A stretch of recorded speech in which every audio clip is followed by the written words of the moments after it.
और ये सुनकर शायद थोड़ा अजीब लगे, लेकिन इसमें घबराने वाली कोई बात नहीं है। बिल्कुल, क्योंकि ठीक इसी पल जब हम बात कर रहे हैं 38 लाख नए हिस्सों ने जन्म भी ले लिया है। हाँ, ताकि हमारी ये जो जीवन रूपी मशीन है ना, वो बिना किसी रुकावट के बस चलती रहे। सही बात है। और जब हम विज्ञान की बात करते हैं तो अक्सर हमारा ध्यान अंतरिक्ष के रहस्यों या फिर ब्लैक होल जैसी विशाल चीजों की तरफ जाता है। बिल्कुल, लेकिन आज हम बाहर नहीं बल्कि अपने ही अंदर की उस गहराई में झांकने वाले हैं, जिसे हम नंगी आंखों से देख तक नहीं सकते। तो आज का हमारा विषय है जीवन की सबसे मौलिक इकाई, यानी जिसे हम कोशिका या अंग्रेजी में सेल कहते हैं। ये एक बहुत ही शानदार शुरुआत है, क्योंकि हम अक्सर इस बात को नजरअंदाज कर देते हैं कि हमारे अंदर कितनी बड़ी उथल-पुथल चल रही है। आल बरगद के पेड़ की बात करें, हाँ। या गहरे समुंदर में तैरती ब्लू व्हेल की, या फिर हम इंसानों की। हाँ, हर जीवित चीज इसी एक बुनियादी ढांचे से खड़ी की गई है। सही कहा। तो आज की इस विस्तार से की गई चर्चा में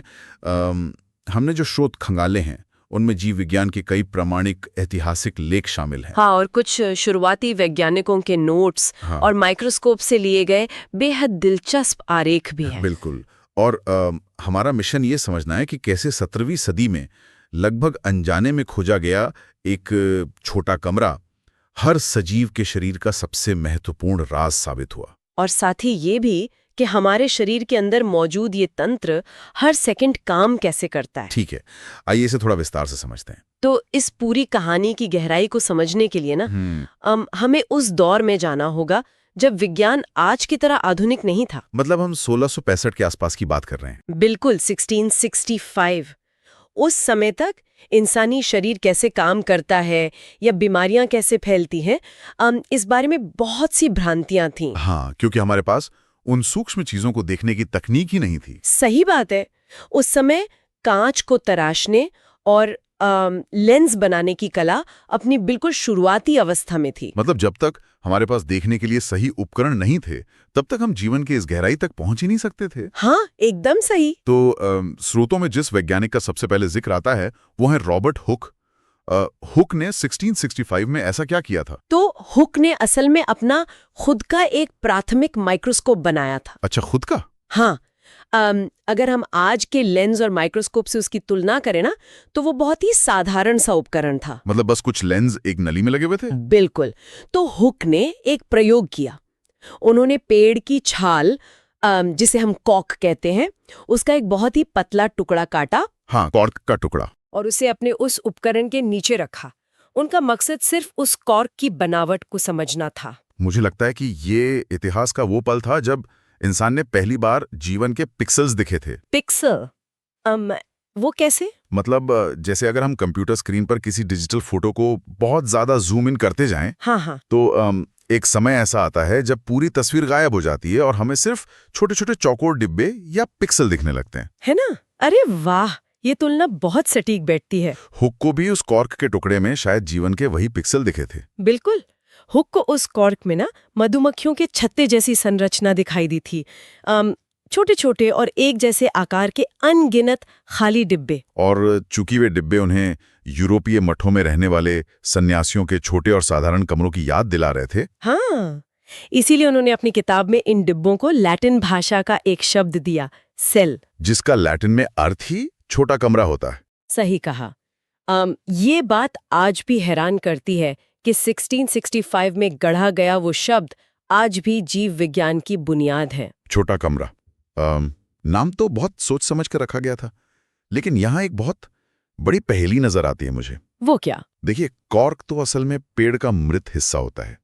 वो बस एक बाहरी सुरक्षा कवच है। हाँ, उसमें कोई जीवन नहीं होता। तो फिर दुनिया ने ये कैसे मान लिया कि जो जीवित प्राणी हैं, जो चल फिर रहे हैं या सांस ले रहे हैं, वे भी इन्हीं निर्जीव से दिखने वाले छोटे कमरों से बने हैं? यही वो सवाल था जिसने विज्ञान को कई सालों तक उलझाए रखा। मतलब हुक की खोज से लेके ये समझने तक कि हम भी कोशिकाओं से बने हैं, ये सफर कैसे तय हुआ? देखिए, हुक ने सिर्फ मृत ढांचे देखे थे, वो भी पौधों के। ये समझना कि सजीव भी इन्हीं से बने हैं रातों रात नहीं हुआ। तो इसमें समय लगा? बहुत समय। इसके लिए लेंस बनाने की तकनीक का उन्नत होना बहुत जरूरी था। और यहाँ प्रवेश होता है एंटनी वॉन ल्यूवेनहॉक का। 1674 के आसपास। अच्छा। मजेदार बात यह है कि लूवेनहॉक कोई पारंपरिक वैज्ञानिक नहीं थे। वे कपड़े के व्यापारी थे। क्या बात कर रही हैं, कपड़े के व्यापारी? हाँ, वे धागों की गुणवत्ता परखने के लिए अपने खुद के लेंस बनाया करते थे। धागे परखने वाले व्यापारी में माइक्रोस्कोप के जरिए जीवन के रहस्य को खोज निकाला। ये तो किसी जासूसी कहानी जैसा लगता है ना? तो जब उन्होंने अपने उन्नत लेंस से देखा तो उन्हें क्या मिला? उनके बनाए लेंस उस समय के सबसे बेहतरीन लेंस थे। उन्होंने अपनी इसी कला का इस्तेमाल करके जब तालाब के पानी की एक बूंद को देखा, सिर्फ एक बूंद को? हाँ, तो वे दंग रह गए। उन्हें उस एक बूंद के अंदर एक पूरी नई दुनिया तैरती हुई दिखी। अरे वाह! उन्होंने पहली बार स्वतंत्र रूप से जीवित कोशिकाओं का पता लगाया था। वो ऐसे जीव थे जो सिर्फ एक कोशिका से बने थे और पानी में मजे से घूम रहे थे। मतलब भूख के मृत कॉर्क कमरों के बाद ये जीवन का पहला सीधा दर्शन था? बिल्कुल, ये वो कड़ी थी जिसने मृत कॉर्क को जीवित दुनिया से जोड़ा। हाँ, स्रोतों में प्याज की झिल्ली का भी एक बहुत ही शानदार प्रयोग दिया गया है। हाँ, जो इस बात को और पुख्ता करता है। हाँ, जब हम प्याज की एक पतली सी झिल्ली को सूक्ष्मदर्शी के नीचे रखते हैं तो उसमें ईंटों की दीवार जैसी संरचना दिखती है। हाँ। सारे डिब्बे एक के साथ एक जुड़े हुए। और उस प्रयोग की सबसे खास बात यह है कि वो आकार के भ्रम को तोड़ता है। आकार का भ्रम मतलब अक्सर हमें लगता है कि किसी बड़े जीव की कोशिकाएं भी बड़ी होंगी। हाँ, स्वाभाविक सी बात है। लेकिन ऐसा नहीं है। चाहे प्याज बहुत बड़ा हो या फिर बिल्कुल छोटा सा, माइक्रोस्कोप के नीचे उनकी झिल्ली की कोशिकाएं बिल्कुल एक जैसी ही दिखाई देती हैं। अच्छा, इसका मतलब है कि एक बड़े प्याज में कोशिकाएं बड़ी नहीं होती बल्कि उनकी संख्या ज्यादा होती है। बिल्कुल सही। ये जानकारी बहुत सी कड़ियों को जोड़ती है। तालाब के पानी में एकल जीव मिल गए, हाँ, प्याज की झिल्ली में पौधों की कोशिकाएं दिख गईं। हाँ। लेकिन ये सब एक बड़े सिद्धांत में कैसे बदला? ये कैसे साबित हुआ कि इंसान और बाकी जानवर भी इसी नियम से बंधे हैं? इसके लिए विज्ञान को धीरे धीरे आगे बढ़ना पड़ा। 1831 में रॉबर्ट ब्राउन नाम के वैज्ञानिक ने कोशिका के अंदर एक और गहरे रंग की संरचना खोज निकाली, जिसे आज हम केंद्रक या न्यूक्लियस कहते हैं। हाँ, जो कोशिका का नियंत्रण कक्ष है। फिर 1839 में J.E. पुरकिंजे ने कोशिका के अंदर मौजूद जेली जैसे तरल पदार्थ को जीव द्रव्य या प्रोटोप्लाज्म नाम दिया। और इसके साथ ही अलग अलग जीव विज्ञानी भी काम कर रहे थे। हाँ, जैसे श्लीडन 1838 में पौधों पर और श्वान 1839 में जंतुओं पर शोध कर रहे थे। तो इन अलग अलग खोजों ने मिलकर एक पूरी तस्वीर बनाई जिसे हम कोशिका सिद्धांत या सेल थ्योरी कहते हैं। बिल्कुल, श्लीडन और श्वान ने ही यह स्थापित किया था कि सभी पौधे और जंतु कोशिकाओं से बने हैं। ये तो बहुत बड़ी खोज थी। यहाँ जो बात सबसे दिलचस्प है वो ये है कि ये सारी महान खोजें प्रकाश सूक्ष्मदर्शी यानी लाइट माइक्रोस्कोप के जरिए की गई थीं, जिसकी अपनी एक सीमा होती है। हाँ, प्रकाश की वेवलेंथ के कारण हम एक सीमा से छोटी चीजों को नहीं देख सकते। कोशिका असल में अंदर से कितनी जटिल होती है, इसकी असली तस्वीर तो दुनिया के सामने 1940 के दशक में आई, जब इलेक्ट्रॉन माइक्रोस्कोप का आविष्कार हुआ। बिल्कुल, इस मशीन ने प्रकाश की जगह इलेक्ट्रॉनों की बीम का इस्तेमाल किया, जिसने वैज्ञानिकों को कोशिका के अंदर के रहस्यमयी और जटिल संसार को देखने की ताकत दी। यह इतिहास का सफर बहुत ही शानदार है। तकनीक कैसे हमारी समझ को आकार देती है, ये इसका जीता जागता उदाहरण है। एकदम सही बात है। पर अब मेरे दिमाग में स्रोतों में दी गई एक बात को लेकर एक बड़ा सवाल पैदा हो रहा है। बताइए, क्या सवाल है? देखिए, हम जानते हैं कि अमीबा या पैरामीशियम जैसे एक कोशिकीय जीव होते हैं। एक अकेला सेल खुद ही पूरा जीव होता है। हाँ, बिल्कुल। वो भोजन पचाता है, सांस लेता है, चलता है और अपना आकार भी बदल सकता है। हाँ, एक कोशिकीय जीवों में वो एक कोशिका ही सारे काम संभालती है। तो अगर एक अकेला सेल ये सब कर सकता है, उसे जीवित रहने के लिए किसी और की जरूरत नहीं है, तो हम इंसानों को खरबों कोशिकाओं की क्या जरूरत है? बिल्कुल, यही मेरा सवाल है। विकास के सफर में हम इंसान बस एक बहुत बड़े विशालकाय सेल के रूप में क्यों नहीं विकसित हो गए? हम खरबों छोटे छोटे टुकड़ों में क्यों बटे हुए हैं? ये जीव विज्ञान के सबसे गहरे और तार्किक सवालों में से एक है। एक विशालकाय सेल के रूप में विकसित होना ना भौतिकी और रसायन विज्ञान के बुनियादी नियमों के खिलाफ है। अच्छा, वो कैसे? इसे ऐसे समझिए कि अगर कोई कोशिका आकार में बहुत बड़ी हो जाती है तो उसका आयतन यानी वॉल्यूम उसकी बाहरी सतह की तुलना में बहुत तेजी से बढ़ता है। मैं समझा नहीं, थोड़ा सरल भाषा में समझाएंगी? अम, चलिए एक गुब्बारे की कल्पना करते हैं। गुब्बारा जितना बड़ा होगा उसके अंदर की हवा या जगह उतनी ही ज्यादा होगी, हाँ। लेकिन उसकी बाहरी रबर की परत उस अनुपात में नहीं बढ़ेगी। अच्छा, अब मैं समझ रहा हूँ। तो सेल के साथ भी यही होता है? एकदम सही। अब कोशिका को जीवित रहने के लिए ऑक्सीजन और पोषक तत्व चाहिए, जो उसकी बाहरी झिल्ली से ही अंदर आते हैं। और अंदर बनने वाले कचरे को उसी झिल्ली से बाहर भी जाना होता है? बिल्कुल। अगर कोशिका बहुत बड़ी हो गई तो उसके केंद्र तक ऑक्सीजन पहुंचने में बहुत लंबा समय लगेगा। मतलब इतने धीमे परिवहन के साथ तो वो जीव जीवित ही नहीं रह पाएगा। हाँ, वो अपनी ही ऊर्जा की मांग को पूरा नहीं कर सकेगा। तो प्रकृति ने एक बड़ा सेल बनाने के बजाय खरबों छोटे सेल्स बनाना चुना ताकि परिवहन और ऊर्जा का प्रवाह तेज रहे। बिल्कुल। और सिर्फ परिवहन ही नहीं, यहीं पर एक बहुत ही महत्वपूर्ण जैविक सिद्धांत काम करता है जिसे हम श्रम विभाजन या डिवीजन ऑफ लेबर कहते हैं। श्रम विभाजन? हाँ, बहुकोशिकीय जीवों में कोशिकाएं अलग-अलग कार्यों को बेहतर ढंग से करने के लिए विशिष्ट आकार और रूप ले लेती हैं। ये तो किसी कारखाने के असेंबली लाइन जैसा है, जहां हर व्यक्ति का काम तय होता है। सही कहा। स्रोत में मानव शरीर के अलग-अलग कोशिकाओं का जो आरेख दिया गया है, उसे देखकर लगता ही नहीं कि ये सब एक ही शरीर का हिस्सा है। हाँ, क्योंकि वे देखने में बहुत अलग होती हैं। जैसे अगर हम तंत्रिका कोशिका या नर्व सेल को देखें, हाँ। वह किसी पेड़ की जड़ों या लंबे उलझे हुए तारों जैसी दिखती है। और उसका वैसा आकार होना बहुत जरूरी भी है। तंत्रिका कोशिका का काम शरीर के एक हिस्से से दूसरे हिस्से तक, जैसे आपकी उंगली से आपके दिमाग तक संदेश पहुंचाना है। तो वो लंबी और तारों जैसी संरचना बिजली के सिग्नलों को तेजी से ले जाने में मदद करती है। बिल्कुल। दूसरी ओर अगर आप रुधिर कोशिकाओं या ब्लड सेल्स को देखें तो वे गोल और छोटी होती हैं, ताकि वे शरीर की पतली पतली रक्त नलिकाओं में बिना फंसे आसानी से बह सकें और ऑक्सीजन पहुंचा सकें। हाँ, और हमारी पेशी कोशिकाएं लंबी और लचीली होती हैं, ताकि वे सिकुड़ और फैल सकें, जिससे हम चल फिर पाते हैं। मतलब अस्थि कोशिका जो हड्डियों को मजबूत बनाती है, हाँ। वसा कोशिका जो ऊर्जा जमा करती है। तो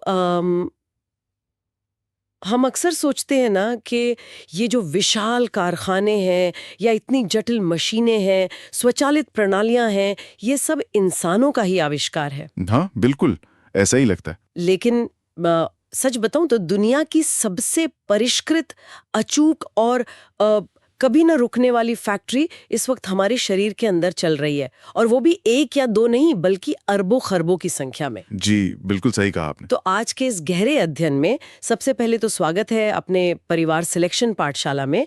हम जीवन की इसी सूक्ष्म लेकिन अविश्वसनीय रूप से जटिल इकाई का दरवाजा खोलने जा रहे हैं, जिसे हम कोशिका कहते हैं, मतलब सेल। हाँ। हमारे पास जो भी विस्तृत स्रोत और नोट्स है ना, उनका विश्लेषण करके हमारा आज का मिशन ही यही है कि एक कोशिका का संरचनात्मक संगठन, मतलब उसका स्ट्रक्चर वास्तव में कैसे काम करता है।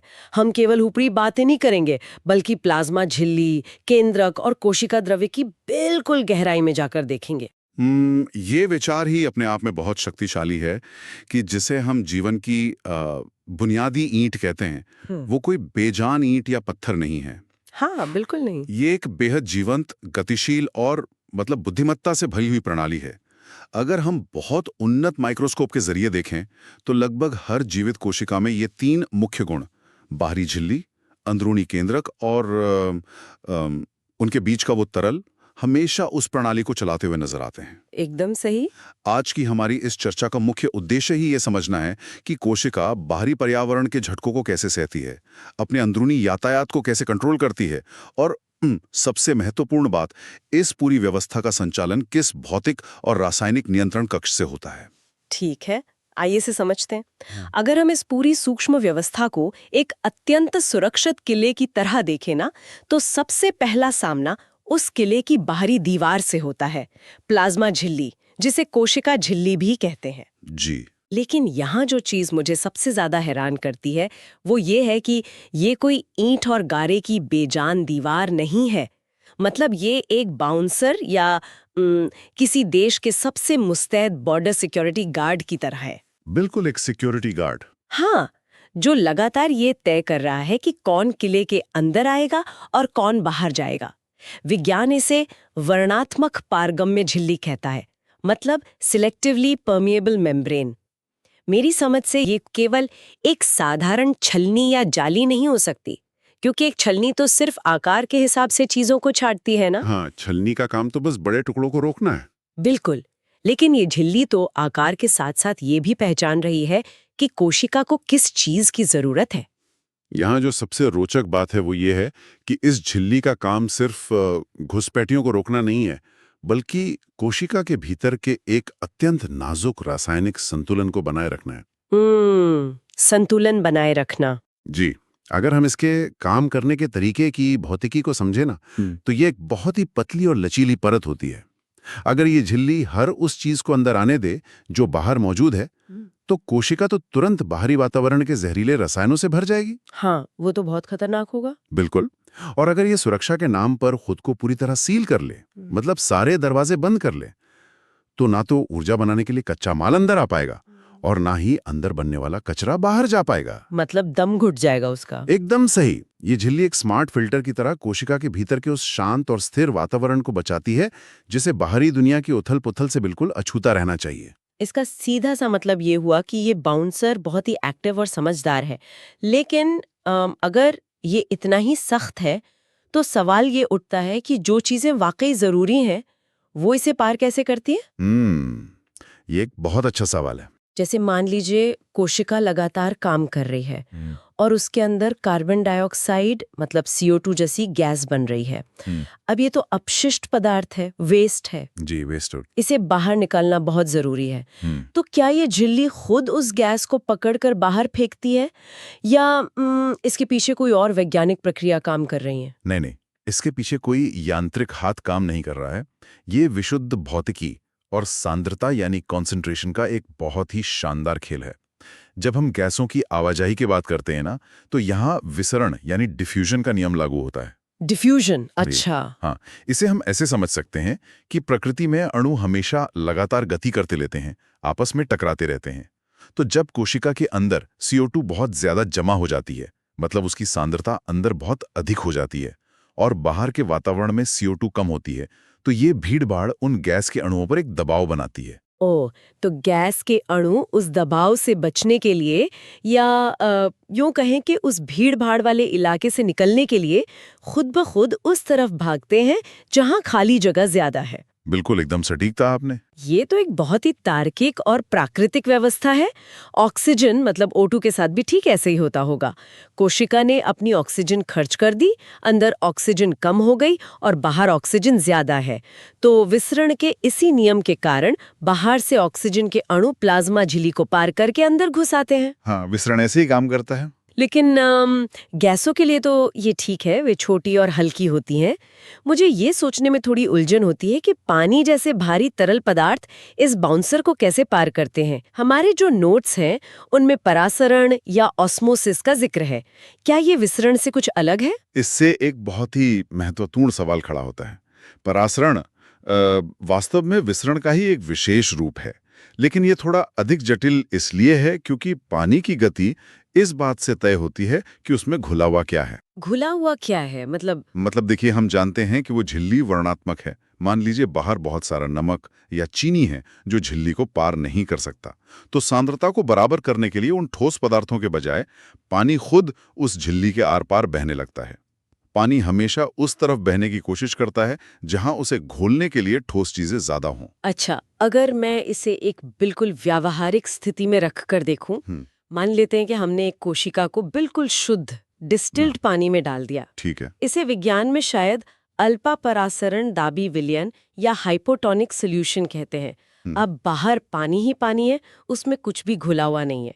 लेकिन कोशिका के अंदर तो रसायनों, प्रोटीनों और खनिजों का पूरा खजाना है। बिल्कुल है। तो परासरण के इस नियम के अनुसार बाहर का सारा साफ पानी कोशिका के अंदर घुसने की कोशिश करेगा ताकि वो अंदर के गाढ़े घोल को पतला कर सके। जी बिल्कुल ऐसा ही होगा। लेकिन ये बात सुनने में जितनी सीधी लगती है, असल में उतनी ही खतरनाक भी हो सकती है। अगर पानी लगातार अंदर जाता रहेगा तो क्या कोशिका किसी पानी से भरे गुब्बारे की तरह फूलती नहीं चली जाएगी? क्या वो फट नहीं जाएगी? बिल्कुल ऐसा ही होता है। और यही भौतिकी का वो क्रूर नियम है जिससे जीवों को बचना होता है। अगर हम किसी जंतु कोशिका जैसे कि इंसानी शरीर की लाल रक्त कोशिकाओं को ऐसे बिल्कुल शुद्ध पानी में डाल दें तो वे तेजी से पानी सोखेंगी और फूलने लगेंगी? हाँ, वो फूलेंगी और अंदर का दबाव इतना बढ़ जाएगा कि उनकी लचीली प्लाज्मा झिल्ली उस पानी के भारी दबाव को सह नहीं पाएगी। अंततः वे कोशिकाएं गुब्बारे की तरह फट जाएंगी। बाप रे! ये जीवन के लिए एक बहुत बड़ा खतरा है। लेकिन हर बार जब हम बाहरी माध्यम की सांद्रता बदलते हैं ना, तो कोशिका का भाग्य भी बदल जाता है। हाँ, क्योंकि अगर हम इस स्थिति को पूरी तरह पलट दें, मतलब कोशिका को एक बहुत ही गाढ़ा नमकीन घोल में डाल दें जहां बाहर पानी कम और नमक ज्यादा है। हाइपरटोनिक स्थिति। हाँ, अति परासरण दाबी विलयन या हाइपरटोनिक स्थिति। तो इस बार परासरण की दिशा बदल जाएगी।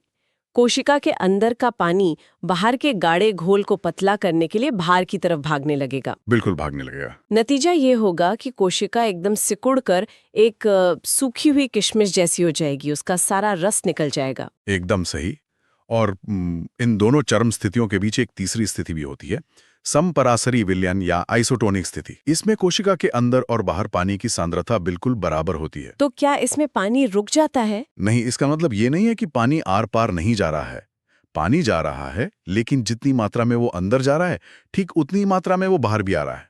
इसलिए कोशिका का आकार पूरी तरह से स्थिर रहता है। अच्छा, तो इसलिए फिर कोई नुकसान नहीं होता। जी, यही कारण है कि हमारी नसों में जो खून बहता है ना, वो हमारी कोशिकाओं के लिए समपरासरी होता है, ताकि कोशिकाएं न तो फूलें और ना ही सिकुड़ें। यहाँ बात और भी दिलचस्प हो जाती है।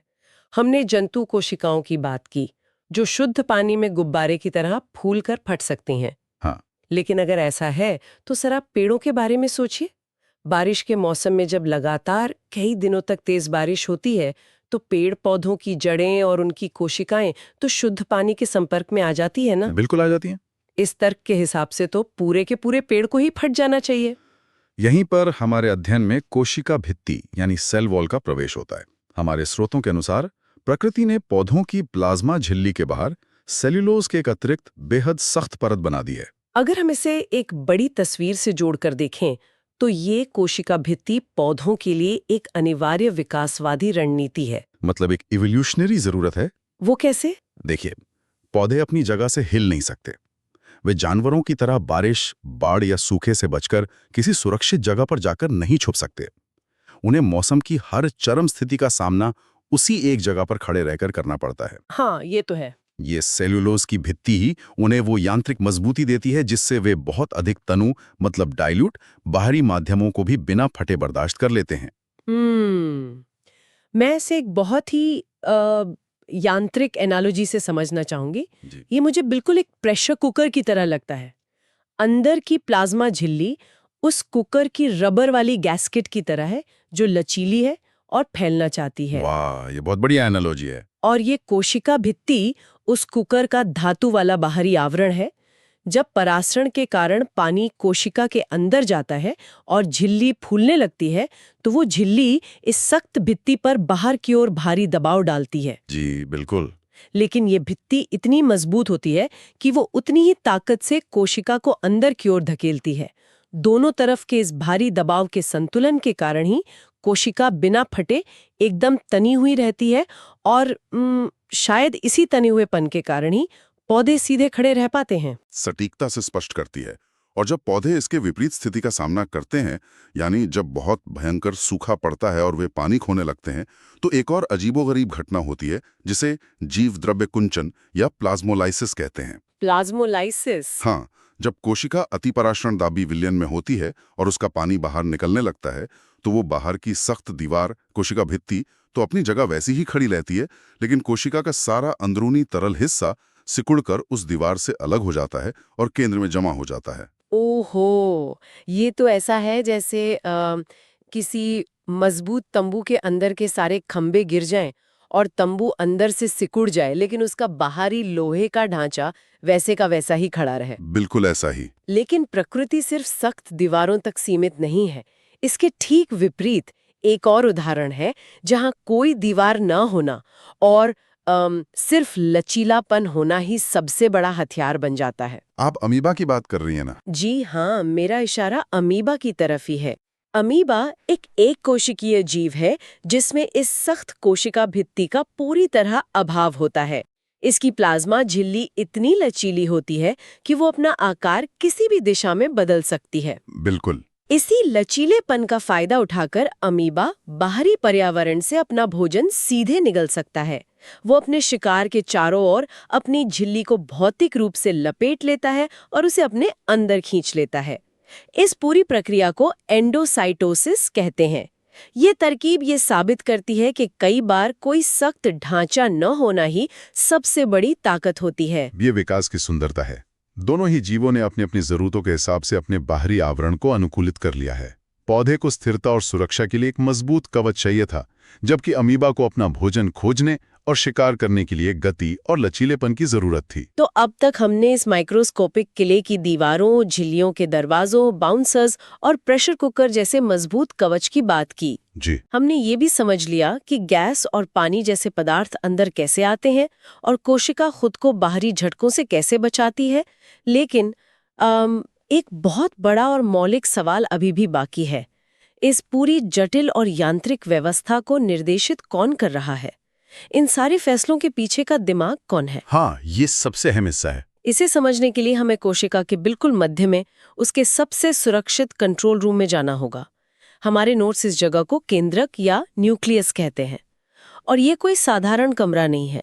इसके चारों ओर भी एक दोहरी परत वाली झिल्ली होती है जिसे केंद्रक झिल्ली कहते हैं। जी, न्यूक्लियर मेम्ब्रेन। हाँ, इसमें छोटे छोटे छेद होते हैं जिससे ये तय होता है कि इस मुख्य कार्यालय से कौन सा निर्देश या रसायन बाहर जाएगा। ये नियंत्रण कक्ष वास्तव में कोशिका का मस्तिष्क है और इस दोहरी झिल्ली के भीतर जीवन का सबसे कीमती, सबसे सुरक्षित रहस्य छिपा होता है, क्रोमोसोम। क्रोमोसोम।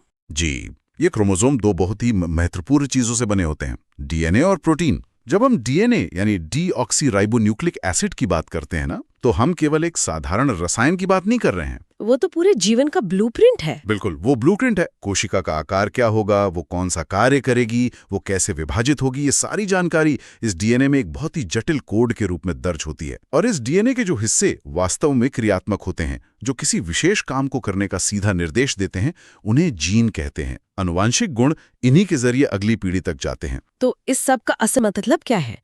इसे समझने के लिए मैं एक और एनालॉजी का सहारा लूंगी।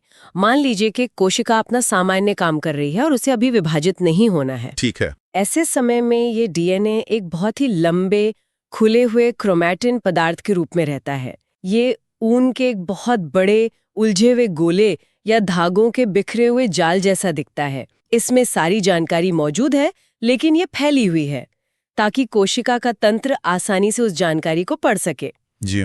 लेकिन जब कोशिका को दो हिस्सों में विभाजित होना होता है, तो वो इस बिखरे हुए ऊन के जाल को बहुत ही सलीके से समेटती है और उसे क्रोमोसोम नामक छड़ के आकार में कसकर पैक कर लेती है। ये बहुत जरूरी प्रक्रिया है। ये ऐसा है जैसे आप एक विशाल फैले हुए डेटाबेस को एक साफ सुथरी पेन ड्राइव या जिप फाइल में कंप्रेस कर रहे हो, ताकि बंटवारे के समय डेटा का एक भी अंश खो न जाए और दोनों नई कोशिकाओं को एकदम सटीक जानकारी मिले। ये तुलना कोशिका विभाजन के यांत्रिकी को बहुत ही खूबसूरती से स्पष्ट करती है। विभाजन के समय यह सुनिश्चित करना सबसे महत्वपूर्ण है कि हर नई बनने वाली कोशिका को ठीक वही ब्लूप्रिंट मिले जो मूल कोशिका के पास था। क्रोमोसोम के रूप में जानकारी का यह संगणन इसी सटीकता की गारंटी देता है। हाँ, बिल्कुल। लेकिन हमें यह भी ध्यान रखना चाहिए कि नियंत्रण और सूचना की ये उन्नत व्यवस्था जीवन के हर रूप में एक जैसी नहीं होती। विकास के क्रम में यहीं से जीवों के दो सबसे बड़े और महत्वपूर्ण वर्गों का निर्धारण होता है, प्रोकैरियोट और यूकैरियोट। हाँ, ये एक बहुत ही दिलचस्प विभाजन है जो हमें विकास के इतिहास में पीछे ले जाता है। जो बहुत पुराने और सरल जीव हैं, जैसे कि बैक्टीरिया, उनके पास ये शानदार झिल्ली से घिरा हुआ कंट्रोल रूम है ही नहीं। बिल्कुल नहीं होता। उनके केंद्रक के चारों ओर कोई केंद्रक झिल्ली नहीं होती। बस कोशिका के अंदर एक अस्पष्ट सा खुला क्षेत्र होता है जहां उनका क्रोमेटिन पदार्थ ऐसे ही पड़ा रहता है। इस खुले हुए और बिना झिल्ली वाले क्षेत्र को न्यूक्लियोइड कहते हैं। ऐसे जीवों को विज्ञान की भाषा में प्रोकैरियोट कहा जाता है। और दूसरी तरफ वो जीव हैं जिनकी कोशिकाओं ने विकास के क्रम में एक स्पष्ट और झिल्ली से घिरा हुआ केंद्रक विकसित कर लिया है, जैसे पेड़ पौधे, जानवर, कवक और हम इंसान। हम लोग भी, हाँ। इन्हें यूकैरियोट कहते हैं। अगर हम इसे एक भवन निर्माण के नजरिए से देखें ना, तो प्रोकैरियोटिक कोशिका एक ऐसे सिंगल रूम स्टूडियो अपार्टमेंट की तरह है जिसमें कोई भी अंदरूनी दीवार नहीं है। उसी एक खुले कमरे में रसोई भी है, सोने की जगह भी है और काम करने की जगह भी। सारे रसायन उसी एक जगह पर मौजूद हैं। और यूकैरियोटिक कोशिका एक बहुत ही सुव्यवस्थित मल्टी रूम हवेली की तरह है, जिसमें हर विशिष्ट काम के लिए अलग अलग कमरे हैं और उन कमरों की अपनी मजबूत दीवारें हैं। और उन कमरों और गलियारों के बीच जो खाली जगह है उसमें एक बहुत ही सक्रिय तरल पदार्थ भरा होता है, जिसे कोशिका द्रव्य या साइटोप्लाज्म कहते हैं। प्लाज्मा झिल्ली के अंदर और केंद्रक के बाहर का जो भी हिस्सा है वो इसी कोशिका द्रव्य से बना है। मुझे लगता है कि इसे सिर्फ पानी समझना एक बहुत बड़ी भूल होगी। बिल्कुल, कोशिका द्रव्य कोई ठहरा हुआ पानी नहीं है। ये एक अत्यंत गतिशील सजीव रासायनिक सूप है। केंद्रक केवल एक कंट्रोल रूम है, वो सिर्फ निर्देश देता है। हाँ, असली काम तो बाहर होता है। जी, असल काम जैसे ऊर्जा का निर्माण करना, नए प्रोटीन बनाना या अपशिष्ट को तोड़ना, ये सब इसी कोशिका द्रव्य में तैरने वाली अलग अलग विशिष्ट संरचनाओं में होता है, जिन्हें कोशिकांग या सेल ऑर्गेनेल्स कहते हैं। सेल ऑर्गेनेल्स जो कोशिका को जिंदा रखते। आज की हमारी इस चर्चा का पूरा केंद्र यही रहस्यमयी शहर। हमारे पास जो स्रोत हैं उनके आधार पर हमें ये समझना है कि ये अंगक वास्तव में काम कैसे करते हैं, और सबसे बड़ा सवाल कि ये आपस में टकराकर इस पूरे शहर को तबाह क्यों नहीं कर देते। ये तबाही न होना ही तो सबसे दिलचस्प बात है। इस शहर को तबाह होने से बचाने का जो पूरा तंत्र है वो खुद में इवोल्यूशन या विकास का एक मास्टरपीस है। मतलब वो कैसे? देखिए, जब हम बहुकोशिकीय जीवों को देखते हैं, जिन्हें विज्ञान की भाषा में हम यूकैरियोटिक जीव कहते हैं, तो उनकी कोशिकाओं की सबसे बड़ी खासियत ही यही होती है कि उनके अंदर झिल्लियों यानी मेम्ब्रेन से घिरे हुए अलग अलग कक्ष होते हैं। अच्छा, मतलब छोटे छोटे अलग कमरे बने होते हैं। हाँ, बिल्कुल। अगर हम इनकी तुलना प्रोकैरियोटिक कोशिकाओं से करें, जैसे कि कुछ साधारण बैक्टीरिया होते हैं, तो वे एक स्टूडियो अपार्टमेंट की तरह होते हैं। Studio apartment? हाँ, मतलब जहां खाना बनाना, सोना और काम करना सब एक ही खुले कमरे में हो रहा है। वहां कोई अलग दीवारें नहीं हैं। अच्छा, तो बैक्टीरिया एक खुले हॉल की तरह हैं। सही समझे। लेकिन हमारी जो यूकैरियोटिक कोशिकाएं हैं वो किसी अत्याधुनिक रिसर्च फैसिलिटी की तरह हैं। इनके भीतर एक ही समय में हजारों तरह की उपापचयी और रासायनिक क्रियाएं चल रही होती हैं। तो उन क्रियाओं को अलग रखना जरूरी होता होगा। बहुत जरूरी, क्योंकि कुछ क्रियाओं में एसिड बन रहा है, कुछ में प्रोटीन टूट रहा है। अगर ये सारी चीजें आपस में मिल गईं, तो सोचिए क्या होगा। तब तो कोशिका तुरंत नष्ट हो जाएगी, मतलब पूरा सिस्टम ही कोलैप्स कर जाएगा। एकदम सही। इसीलिए हर महत्वपूर्ण काम को एक सुरक्षित झिल्लीदार दीवार के अंदर कैद कर दिया गया है, और इन्हीं अलग अलग सुरक्षित कमरों को हम अंगक या ऑर्गेनेल्स कहते हैं। ये स्टूडियो अपार्टमेंट और हाईटेक फैसिलिटी वाली तुलना मुझे बहुत सटीक लगी। तो चलिए इस हाईटेक फैसिलिटी के सबसे बड़े और सबसे व्यस्त हिस्से से शुरू करते हैं, यानी कोशिका का कारखाना। हाँ, उसके कारखाने। हमारे स्रोतों में सबसे पहला जिक्र अंतर्द्रव्ययी जालिका का है, जिसे इंग्लिश में एंडोप्लाज्मिक रेटिकुलम या ईआर कहते हैं, जो कि कोशिका का सबसे बड़ा नेटवर्क है। हाँ, और अगर इसकी संरचना को देखें तो ये नलिकाओं और शीट का एक बहुत बड़ा जाल सा लगता है। इसके दो अलग अलग हिस्से बताए गए हैं। हाँ, खुरदरी और चिकनी जालिका। बिल्कुल। पहला है खुरदुरी अंतर्द्रव्यी जालिका या आरईआर, जो देखने में खुरदुरी इसलिए है क्योंकि उसकी सतह पर राइबोसोम नाम के अनगिनत छोटे छोटे वर्कर चिपके हुए हैं और वो लगातार प्रोटीन बना रहे हैं। वो एकदम फैक्ट्री के मजदूरों की तरह लगे रहते हैं। सही कहा। और दूसरा हिस्सा है चिकनी अंतर्द्रव्य जालिका यानी एसईआर, जिस पर कोई वर्कर नहीं है और इसका काम वसा यानी लिपिड बनाना है। यहाँ तक का काम तो बहुत सीधा सीधा लगता है। हाँ, यहाँ तक तो बात समझ में आती है कि कारखाना प्रोटीन और लिपिड बना रहा है। लेकिन मैं ये सोच रहा था, यहाँ एक बहुत बुनियादी सवाल उठता है। वो क्या? ये जो चिकनी अंतर्द्रव्य जालिका है, ये सिर्फ वसा बनाकर ही तो खाली नहीं बैठ सकती। अगर हम इंसान या जानवरों के शरीर की बात करें जहां इतने जटिल काम होते हैं, तो क्या SER की कोई और भी भूमिका है? अरे बहुत बड़ी भूमिका है। SER का काम सिर्फ निर्माण तक सीमित नहीं है, बल्कि ये शरीर का एक बेहद महत्वपूर्ण सुरक्षा तंत्र भी है। अच्छा, वो कैसे काम करता है? इसे समझने के लिए हमें कशेरुकी जीवों यानी रीढ़ की हड्डी वाली जीवों के लिवर या यकृत के अंदर झांकना होगा। लिवर जो शरीर को डिटॉक्स करता है? बिल्कुल। लिवर का मुख्य काम शरीर को साफ रखना है। जब भी शरीर में कोई विषैला पदार्थ, हानिकारक रसायन या भारी मात्रा में दवाइयां पहुंचती हैं, तो पता है लिवर की कोशिकाओं में सबसे पहले कौन हरकत में आता है? यही SER? हाँ, यही चिकनी अंतर्द्रव्य जालिका। ये उन विषैले पदार्थों को निष्क्रिय करने का यानी डिटॉक्सिफाई करने का काम करती है। वेट, तो ये सीधे जहर को काटती है? हाँ, ये सीधे तौर पर उन खतरनाक रसायनों की आणविक संरचना यानी मॉलिक्यूलर स्ट्रक्चर को ही बदल देती है, ताकि वे शरीर के लिए हानि रहित हो जाएं और उन्हें आसानी से बाहर निकाला जा सके। वाह, तो ये सिर्फ एक फैट फैक्ट्री नहीं है, बल्कि एक पूरा केमिकल ट्रीटमेंट प्लांट भी है। बिल्कुल, एक लाइफ सेविंग ट्रीटमेंट प्लांट। लेकिन वापस उस कारखाने वाले काम पर आते हैं। RER ने प्रोटीन बना दिया, SER ने लिपिड बना दिया। अब इस कच्चे माल का होता क्या है? हाँ, क्योंकि सामान बनाकर ऐसी तो नहीं छोड़ा जा सकता। वही तो, कोशिका कोई गोदाम तो है नहीं जहां सामान बस रखा रहे। इसका इस्तेमाल कहाँ होता है? यहीं पर एक बहुत ही दिलचस्प प्रक्रिया शुरू होती है, जिसे झिल्ली जीवात जनन या मेम्ब्रेन बायोजेनेसिस कहते हैं। Membrane biogenesis? इसका मतलब झिल्ली का निर्माण? हाँ, कोशिका को अगर बड़ा होना है या अगर उसकी बाहरी झिल्ली कहीं से टूट फूट गई है, तो उसकी मरम्मत करनी होगी ना। जाहिर है, मेंटेनेंस तो चाहिए। तो RER द्वारा बनाए गए कुछ प्रोटीन और SER द्वारा बनाए गए लिपिड, ये दोनों मिलकर कोशिका की अपनी नई झिल्ली का निर्माण करते हैं। अच्छा, ये तो ठीक वैसा ही हुआ जैसे कारखाने में बनी ईंटों का इस्तेमाल उसी कारखाने की बाहरी दीवारों को और बड़ा करने के लिए किया जा रहा हो। बहुत ही बढ़िया उदाहरण दिया आपने। बिल्कुल ऐसा ही होता है।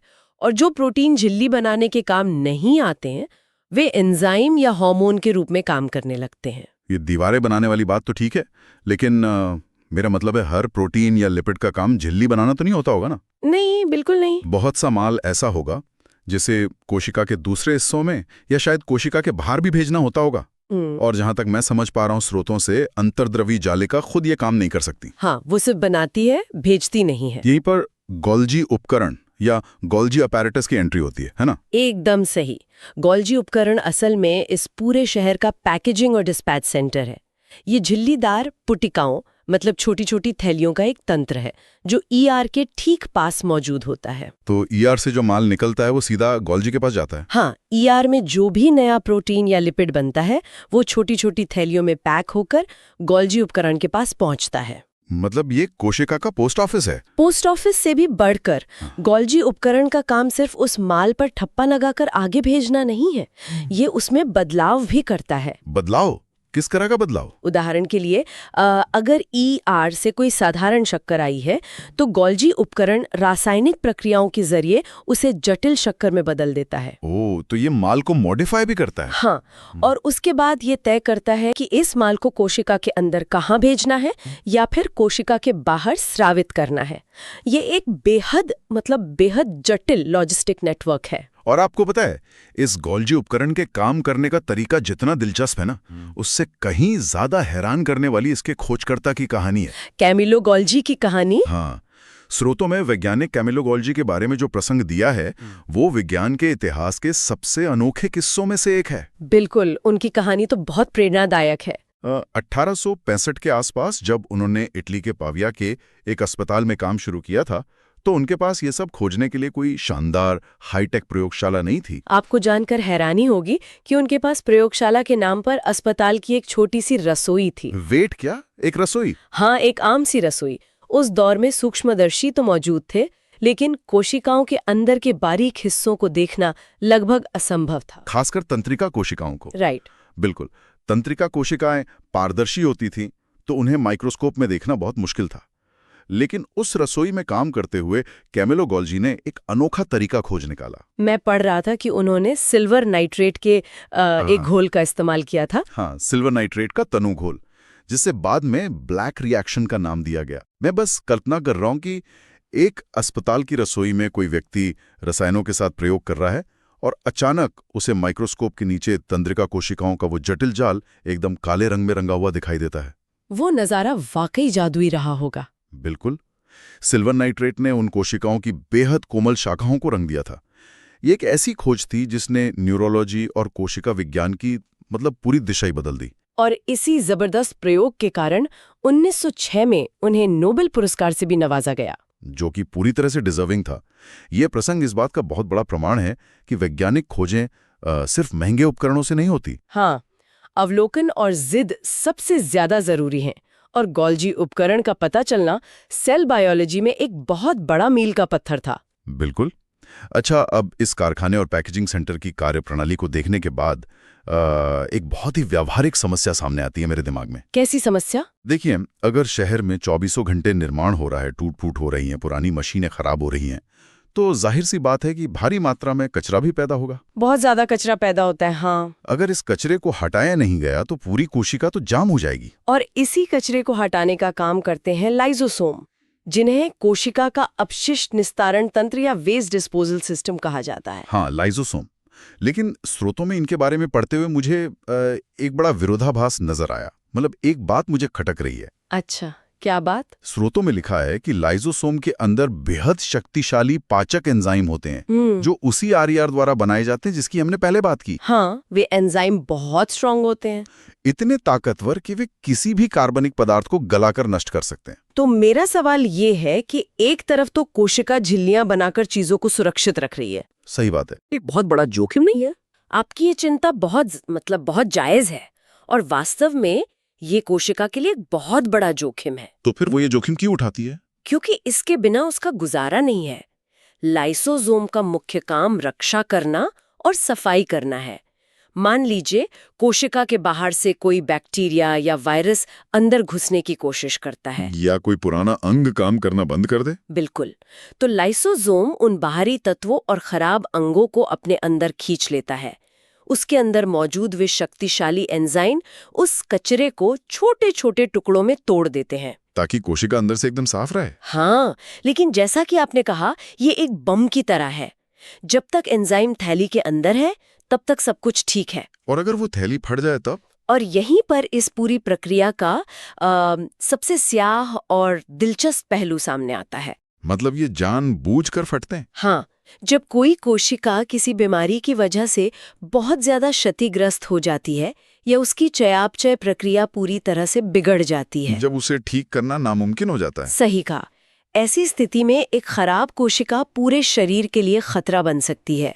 वो कैंसर का रूप ले सकती है या कोई बड़ा संक्रमण फैला सकती है। तो उसे रोकना जरूरी है। और इसीलिए लाइसोसोम जानबूझकर फट जाते हैं। जैसे ही वे फटते हैं, उनके अंदर के शक्तिशाली एंजाइम पूरी कोशिका में फैल जाते हैं और अपनी ही कोशिका को पचाना शुरू कर देते हैं। हाँ, अपनी ही कोशिका को गला देते हैं। कुछ ही समय में वो कोशिका पूरी तरह से नष्ट हो जाती है। बाप रे! इसी वजह से इन्हें कोशिका की आत्मघाती थैली या सुसाइड बैग्स कहा जाता है। बिल्कुल, और ये कोई दुर्घटना नहीं है, बल्कि एक तरह का प्रोटोकॉल है। ये तो बिल्कुल वैसा ही हुआ कि अगर शहर में कोई ऐसा संक्रमण फैल जाए जिसे रोका ना जा सके, तो पूरे देश को बचाने के लिए उस अकेले शहर को नष्ट कर दिया जाए। बहुत ही बेहतरीन एनालॉजी है। ये एक कोशिका का पूरे जीव को बचाने के लिए दिया गया सर्वोच्च बलिदान है। खराब चीजों को हटाना उतना ही जरूरी है जितना कि नई चीजों को बनाना। जीव विज्ञान में ये संतुलन बहुत ज्यादा महत्वपूर्ण है।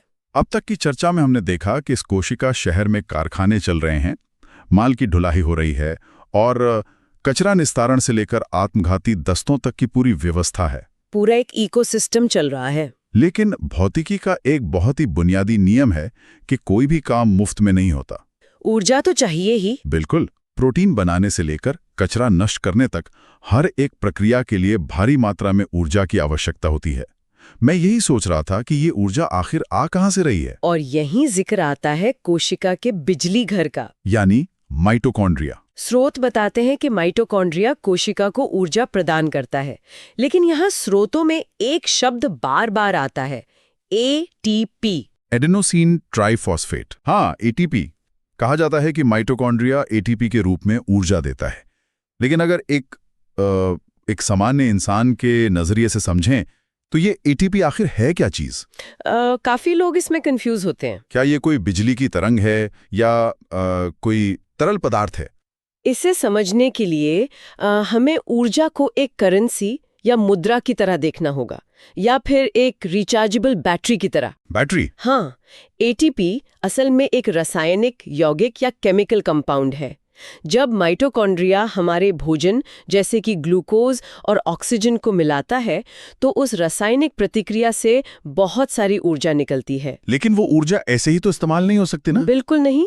कोशिका उस ऊर्जा को तुरंत इस्तेमाल नहीं कर सकती, वरना वो ऊर्जा गर्मी के रूप में बर्बाद हो जाएगी। अच्छा, तो माइटोकॉन्ड्रिया उसे स्टोर करता है? हाँ, माइटोकॉन्ड्रिया उस ऊर्जा को एटीपी के रासायनिक बंधनों में कैद कर देता है। आप इसे एक पूरी तरह से चार्ज की गई बैटरी मान सकते हैं। ओके, अब समझ आया। अब कोशिका के किसी भी हिस्से को, चाहे उसे नया प्रोटीन बनाना हो या किसी मांसपेशी को सिकोड़ना हो, जहां भी ऊर्जा की जरूरत होती है, वो इस एटीपी का इस्तेमाल करती है। और जब वो एटीपी इस्तेमाल होता है तो क्या होता है? जब एटीपी टूटता है तो उसमें से एक फॉस्फेट अलग हो जाता है और उसमें कैद ऊर्जा रिलीज हो जाती है, जिससे काम पूरा होता है। मतलब ये माइटोकॉन्ड्रिया पूरे शहर में छोटी छोटी चार्ज बैटरियां सप्लाई कर रहा है। एकदम सही। और जब वो बैटरियां डिस्चार्ज हो जाती हैं तो उन्हें वापस माइटोकॉन्ड्रिया के पास चार्ज होने के लिए भेज दिया जाता है।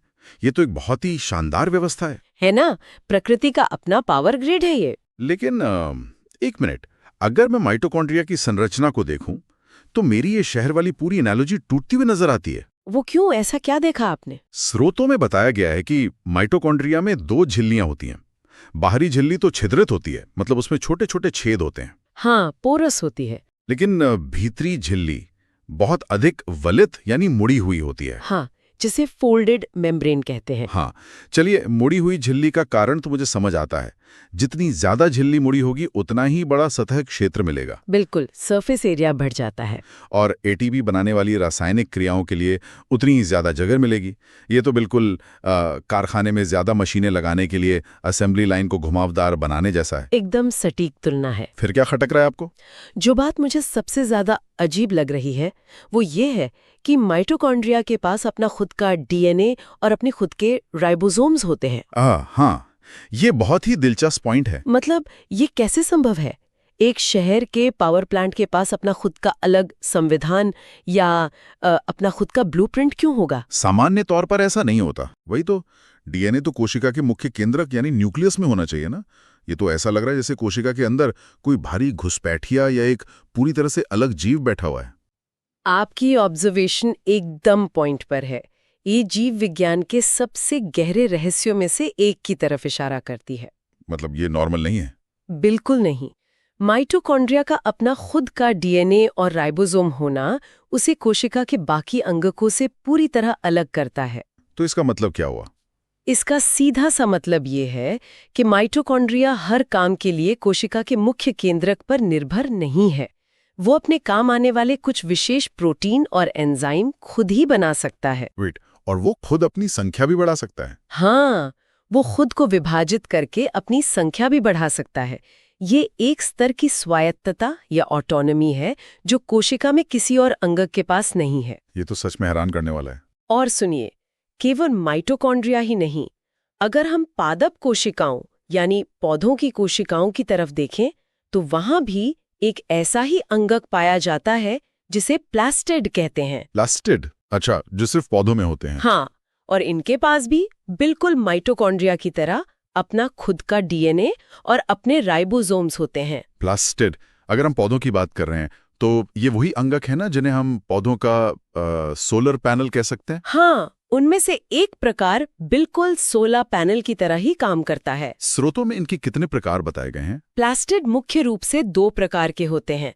पहले है क्रोमोप्लास्ट, जो रंगीन होते हैं। रंगीन मतलब जो पौधों को रंग देते हैं? हाँ, और इनमें सबसे अहम है क्लोरोप्लास्ट, जिसके अंदर क्लोरोफिल नाम का हरा वर्णक या पिगमेंट पाया जाता है। हाँ, क्लोरोफिल, बचपन में पढ़ा था इसके बारे में। बिल्कुल, यही वो सोलर पैनल है जो सूरज की रोशनी को पकड़कर प्रकाश संश्लेषण करता है और पूरे पौधे के लिए भोजन बनाता है।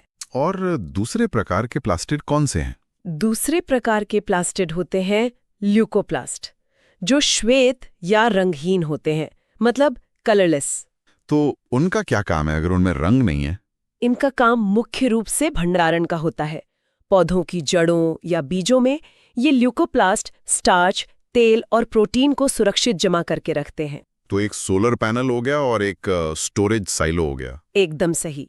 लेकिन संरचना के स्तर पर इनकी बाहरी रचना भी माइटोकॉन्ड्रिया जैसी ही होती है, और जैसा मैंने बताया, इनके पास भी अपना स्वतंत्र जेनेटिक कोड होता है। ये स्वतंत्र डीएनए वाली बात मेरे दिमाग में अभी भी अटक कर रह गई है। लेकिन चलिए पहले इस शहर के आखिरी और सबसे विशाल हिस्से को समझ लेते हैं। चलिए। ऊर्जा बन गई, कारखानों ने माल बना दिया, लेकिन इन सबको सहेज कर रखने के लिए किसी विशाल जगह की तो जरूरत होगी ना? बिना स्टोरेज के काम कैसे चलेगा? स्रोतों में भंडारण के लिए रसधानियों या वैक्यूल्स का जिक्र है। जंतु कोशिकाओं में तो ये रसधानियां बहुत छोटी होती हैं। हाँ, जानवरों में इनका आकार काफी छोटा होता है। जिसे देखकर लगता है कि ठीक है, जरूरत के हिसाब से शहर में कुछ छोटे गोदाम बने हुए हैं। लेकिन जब मैं पादप कोशिकाओं के आंकड़े पढ़ता हूं तो मैं सच में हैरान रह जाता हूं। वो आंकड़े वाकई चौंकाने वाले हैं।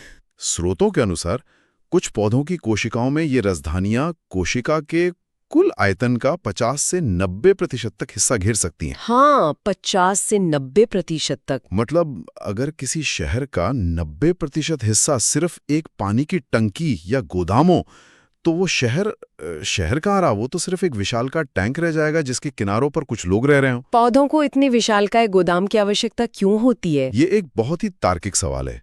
पौधों को इसकी आवश्यकता इसलिए होती है क्योंकि उनका जीवन जानवरों से बिल्कुल अलग है। मतलब उनका हिलना डुलना। हाँ, हम इंसान या जानवर खतरे के समय भाग सकते हैं, मौसम खराब होने पर छिप सकते हैं, और सबसे बड़ी बात, हमारे पास शरीर को सीधा रखने के लिए हड्डियों का एक मजबूत ढांचा होता है, स्केलेटन, राइट? लेकिन एक पौधे को पूरी उम्र एक ही जगह पर खड़े रहना है, चाहे आंधी आए, तूफान आए या गुरुत्वाकर्षण उसे नीचे खींचे। और पौधों के पास हड्डियां तो होती नहीं हैं। तो फिर वो सीधे कैसे खड़े रहते हैं? यहीं पर ये रसधानियां काम आती हैं। पौधों की इन विशाल रसधानियों में कोशिका द्रव्य या सेल सैप नाम का तरल पदार्थ भारी दबाव के साथ भरा होता है। अच्छा, दबाव के साथ? हाँ, आप इसे एक फायर होज, मतलब फायर ब्रिगेड के पानी के पाइप की तरह समझ सकते हैं। जब पाइप में पानी नहीं होता तो वह मुड़कर गिर जाता है। हाँ, एकदम सॉफ्ट हो जाता है। लेकिन जब उसमें पूरे प्रेशर से पानी छोड़ा जाता है तो वह बिल्कुल लोहे की रॉड की तरह सीधा और सख्त हो जाता है। ओह, रसधानियों का ये दबाव कोशिका को स्फीति तथा कठोरता प्रदान करता है, जिसकी वजह से एक पौधा बिना हड्डियों के भी सीधा और तना हुआ खड़ा रह पाता है। ये तो मतलब एक बहुत ही शानदार इंजीनियरिंग है। इसका मतलब ये रसधानी सिर्फ एक गोदाम नहीं है। नहीं, बिल्कुल नहीं। ये तो कोशिका के एक तरह से हाइड्रोलिक कंकाल है जो उसे अंदर से सहारा दे रहा है। बहुत अच्छे से समझाया आपने। और इसके अलावा ये एक बहुत बड़ा भंडार घर भी तो है। हाँ, स्टोरेज का काम तो है ही। पौधों के जीवन के लिए आवश्यक लगभग सभी महत्वपूर्ण पदार्थ, जैसे अमीनो अम्ल, विभिन्न प्रकार की शर्करा, कार्बनिक अम्ल और प्रोटीन, ये सब इसी रसधानी के अंदर सुरक्षित रखे जाते हैं। और क्या ये सिर्फ पौधों में ही इतनी खास होती हैं? नहीं, अगर हम रसधानियों की बात एक कोशिकीय जीवों के संदर्भ में करें तो वहां भी इसके बहुत ही अद्भुत उपयोग देखने को मिलते हैं। जैसे अमीबा? हाँ, अमीबा का उदाहरण ले लीजिए। अमीबा जब किसी खाद्य पदार्थ को निगलता है तो वो एक खाद्य रसधानी या फूड वैक्यूल बन जाती है। मतलब वो रसधानी उसका पेट बन जाती है? एक तरह से हाँ। वो रसधानी असल में अमीबा के अस्थायी पेट की तरह काम करती है, जहां भोजन पचता है। और कुछ अन्य एक कोशिकीय जीवों में विशिष्ट रसधानियां होती हैं जो पंप की तरह काम करती हैं। पंप की तरह? वो क्या पंप करती हैं? वो शरीर से फालतू पानी और अपशिष्ट पदार्थों को, मतलब कचरे को, बाहर फेंकने का काम करती हैं। तो कुल मिलाकर अगर हम इस पूरे व्यवस्था को देखें तो ये बात पूरी तरह से साफ हो जाती है कि कोशिका कोई निर्जीव जेली का बुलबुला नहीं है जिसे हम बस ऐसे ही नजरअंदाज करते हैं। बिल्कुल नहीं, ये बहुत ही कॉम्प्लेक्स है। ये सजीवों की मूलभूत संरचनात्मक और क्रियात्मक इकाई है। मतलब सांस लेना, खाना पचाना, शरीर के लिए जरूरी प्रोटीन बनाना, कचरा बाहर निकालना। ये सारे काम जो हमें बाहर से दिखते हैं। हाँ, ये सब काम हमारे शरीर के स्तर पर तो बाद में होते हैं। असल में ये सारे काम हर पल हमारी खरबों कोशिकाओं के अंदर मौजूद इसी झिल्लीदार और जटिल व्यवस्था के कारण संभव हो पा रहे हैं। और वो भी आज के इस विशेष गहन अध्ययन में हम एक बहुत ही बुनियादी लेकिन कमाल के विषय पर बात करने वाले। मतलब कल्पना कीजिए एक ऐसे कारखाने की जो खुद अपनी मरम्मत करता है। हाँ, और वो भी बिना किसी बाहरी मदद के। कोई मैकेनिक नहीं आता बाहर से। बिल्कुल, कोई मैकेनिक नहीं आता। और हमारे स्रोत के अनुसार असल में हमारे अपने शरीर के अंदर बिल्कुल यही प्रक्रिया चल रही है, हर एक सेकंड। सही कहा आपने। ये सब एक बहुत ही सूक्ष्म स्तर पर होता है, मतलब माइक्रो मिलीमीटर वाले स्तर पर। हाँ, तो आज का हमारा मिशन यही है कि हम दिए गए स्रोतों के आधार पर यह समझें कि जीवन इस सूक्ष्म स्तर पर कैसे पनपता और बढ़ता है। मतलब हम मुख्य रूप से कोशिका विभाजन या सेल डिवीजन पर चर्चा करने वाले हैं। स्रोत स्पष्ट करता है कि यह वह प्रक्रिया है जिससे नई कोशिकाएं बनती हैं, जो कि देखा जाए तो जीवन का सबसे बुनियादी इंजन है। मैं तो इसे ऐसे ही देखती हूँ, क्योंकि इसी इंजन से सब कुछ चल रहा है। हाँ, और स्रोत ये भी बताता है कि जीवों को नई कोशिकाओं की आवश्यकता मुख्य रूप से 3 कारणों से होती है। पहला, वृद्धि यानी ग्रोथ के लिए। दूसरा, पुरानी और क्षतिग्रस्त कोशिकाओं को बदलने के लिए, जो कि बहुत जरूरी है। बिल्कुल। और तीसरा कारण है प्रजनन के लिए, युग्मक बनाने हेतु। एकदम सही। और इन्हीं कामों को पूरा करने के लिए स्रोत में कोशिका विभाजन के 2 मुख्य प्रकार बताए गए हैं। पहला है सूत्री विभाजन और दूसरा है अर्धसूत्री विभाजन। हमारी आज की चर्चा इन्हीं दोनों पर केंद्रित रहेगी। ठीक है, आइए इसे थोड़ा विस्तार से समझते हैं। सबसे पहले सूत्री विभाजन को लेते हैं। मतलब जब शरीर को वृद्धि करनी हो या चोट लगने पर खुद की मरम्मत करनी हो तो यही तंत्र काम आता है ना? हाँ, एकदम। अगर हम इसे एक बड़े परिप्रेक्ष्य से जोड़कर देखें तो हमारा शरीर एक साथ एक निर्माण स्थल भी है और एक मरम्मत का कारखाना भी। निर्माण स्थल? वो कैसे? को एक जैविक फोटोकॉपी मशीन की तरह देख सकते हैं? Photocopy machine? हाँ, ये काफी हद तक सटीक तुलना है। मतलब स्रोत के चित्र 5.7 में भी कुछ ऐसा ही दिखाया गया है कि एक मातृ कोशिका बटकर बिल्कुल अपनी जैसी 2 समरूप संतति कोशिकाएं बनाती है, जिन्हें आइडेंटिकल डॉटर सेल्स भी कहते हैं। अरे, ये तो बहुत ही अच्छी एनालॉजी है। हाँ, आप इसे एक उन्नत फोटोकॉपी मशीन कह सकते हैं। उन्नत इसलिए क्योंकि आम मशीन की तरह इसके प्रिंट धुंधले नहीं पड़ते। एकदम सही। और सबसे महत्वपूर्ण बात जो स्रोत यहाँ स्पष्ट करता है वो ये है कि इस प्रक्रिया में जो नई संतति कोशिकाएं बनती हैं उनमें गुणसूत्रों की संख्या मात्र कोशिका की बिल्कुल समान रहती है। गुणसूत्र मतलब क्रोमोसोम्स। अगर आसान भाषा में कहें तो ये कोशिका का पूरा इंस्ट्रक्शन मैनुअल है ना? हाँ, वही। इस मैनुअल की एकदम सटीक कॉपी बनती है, कोई भी बदलाव नहीं होता। लेकिन ऐसा क्यों? मतलब थोड़ी बहुत तो भिन्नता हो सकती थी ना, कुछ नया बन जाता। ऐसा इसलिए क्योंकि सुरक्षित वृद्धि और ऊतकों की सटीक मरम्मत के लिए ये समानता बहुत जरूरी है। अब सोचिए, अगर लिवर की कोशिका की जगह कोई अलग गुणसूत्र वाली कोशिका आ जाए तो क्या होगा? ओहो, हाँ, फिर तो वो अपना काम ही नहीं कर पाएगी। मतलब लिवर में बाल उगाने वाली कोशिका तो नहीं चाहिए ना शरीर को? बिल्कुल नहीं चाहिए। इसीलिए सूत्री विभाजन में एकदम सटीक कॉपी का होना अनिवार्य है, ताकि ऊतक सही से काम करते रहें, सुरक्षित वृद्धि सुनिश्चित हो सके। कोई बदलाव नहीं, बस एकदम सटीक कॉपी। ये सच में दिमाग को झकझोर देने वाली बात है। अरबों कोशिकाएं हैं और हर सेकंड वो अपनी एकदम सटीक कार्बन कॉपी बना रही है ताकि शरीर चलता रहे। स्थिरता, यही इस विभाजन का मुख्य लक्ष्य है।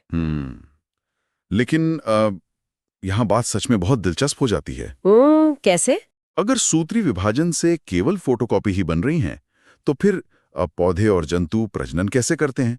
इस सवाल से हमारी चर्चा दूसरे प्रकार के विभाजन की ओर मुड़ जाती है। हाँ, यहीं से प्रकृति की एक अलग जादूगरी शुरू होती है। हाँ, मैंने स्रोत से एक विशेष बिंदु पढ़ा था कि जंतुओं और पौधों के प्रजनन अंगों या ऊतकों में कुछ विशेष कोशिकाएं होती हैं और ये विशेष कोशिकाएं विभाजित होकर युग्मक बनाती हैं। सही कहा। और यही युग्मक फिर निषेचन के बाद नई संतति या नई पीढ़ी का निर्माण करते हैं। पर मुझे यहाँ एक गहरी उलझन हुई। कैसी उलझन? मतलब अगर प्रजनन के लिए अलग कोशिकाएं बन रही हैं और चित्र 5.8 के अनुसार इस अर्धसूत्रण में 2 की जगह 4 नई कोशिकाएं बन रही हैं, हाँ, 4 नई कोशिकाएं बनती हैं मियोसिस में। तो क्या इसका मतलब ये है कि अंदर जो गुणसूत्रों की संख्या है वो भी दोगुनी या चौगुनी हो जाती है? क्योंकि कारखाने का नियम तो यही कहता है कि उत्पादन बढ़ाना है तो कच्चा माल भी ज्यादा चाहिए। यहाँ जो बात सबसे आकर्षक है वो ये है कि जीव विज्ञान का ये गणित हमारी सामान्य सोच से बिल्कुल उलट काम करता है। उलट मतलब गुणसूत्र बढ़ते नहीं हैं, तो क्या उतने ही रहते हैं?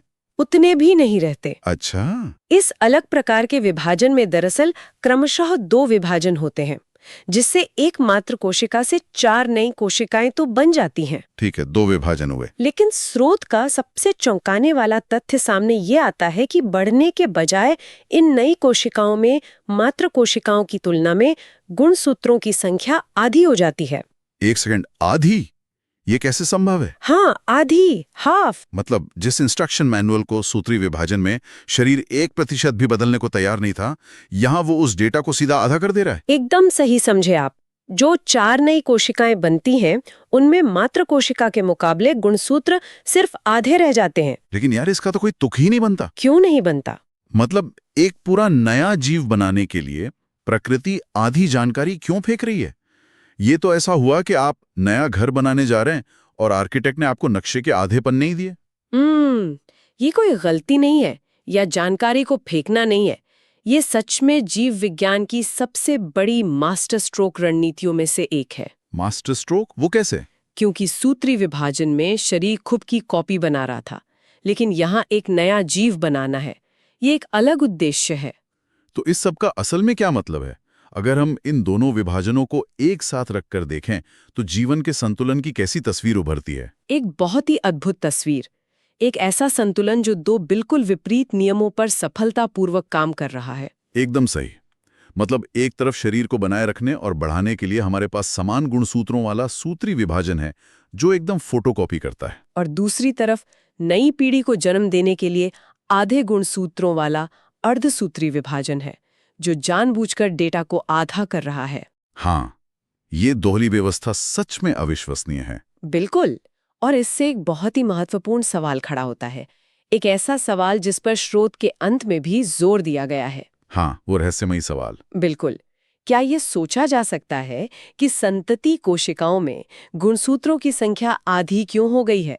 आखिर आधा करके हासिल क्या हो रहा है? ये सच में एक ऐसा विचार है जो किसी के भी दिमाग के तार झंझना सकता है। मतलब आधा गणित किस पूर्णता की तैयारी है? क्या ये आधा हिस्सा किसी और आधे हिस्से का इंतजार में है? यही तो सोचने वाली बात है। प्रकृति का ये अनोखा गणित अपने आप में एक बहुत बड़ा रहस्य है। बिल्कुल।